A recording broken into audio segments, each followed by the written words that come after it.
আপনার সাথে একটু কথা আছে। এখানেও? আপনাকে এরপর থেকে আর কখনো বিরক্ত করবো না। আপনার কাছে 10 মিনিট সময় চাইছি, প্লিজ। ঠিক আছে, বলুন কি বলতে চান।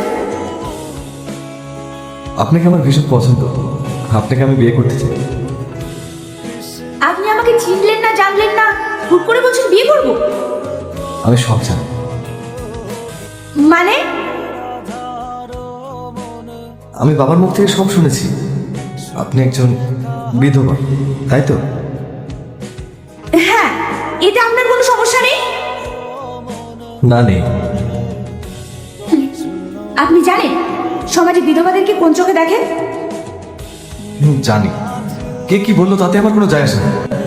আপনাকে নিয়ে তো আমি থাকবো। আপনি পাগল হয়ে গেছেন, তাই এসব বলছে। কেন? আপনার জীবনে তো একটা অ্যাক্সিডেন্ট ঘটেছে, এখানে আপনার দোষ কোথায়? আপনি বিধবা বলে কি আপনার জীবনটা থেমে গেছে? আপনি কি নতুন করে শুরু করতে পারেন না? না, পারি না।